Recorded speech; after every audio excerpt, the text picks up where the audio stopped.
திண்டுக்கல் மாவட்டம் கன்னிவாடி பேரூராட்சி ஆலத்திரான்பட்டி கிராமத்திலிருந்து கபிலன் பேசுகிறேன்.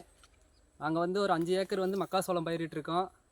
அதில் வந்து 1 ஏக்கர் வந்து VNR 4344 ரகம் வந்து டெமோவுக்கு ஒரு பாக்கெட் கொடுத்தாங்க. அது வந்து நட்டு பார்த்தா நல்லா தான் இருக்குது. மணி வந்து கீழேருந்து மேலே வரைக்குமே நல்லா தான் இருக்குது. நல்லா பட்டை சோளமாக இருக்குது. வியாபாரிகளும் வந்து இது மாதிரி தான் வந்து நல்லா எதிர்பார்த்து வாங்குகிறாங்க. தட்டை வந்து காற்றடிச்சா மழைக்கு காற்றடிச்சா சாயறதில்ல, நல்லா ஸ்ட்ராங்காக தான் இருக்குது. புழுத்தாக்கம் கொஞ்சம் கம்மியாக தான் இருக்குது. நடுறது வந்து 1 அடிக்கு 1 நடணும், கீழ் வந்து 1.5 அடி இருக்கணும். இது வந்து மற்ற சோளத்துக்கு இது பரவாயில்லாமல் இருக்குது. மற்றது கூட வந்து காற்றுக்கு சாஞ்சிருக்கு, மற்ற சோளம் கூட. இது வந்து சாயாமல் இருக்குது, நல்லா ஸ்ட்ராங்காக தான் இருக்குது. அதனால் வந்து எங்களுக்கு திருப்தியாக இருக்குது.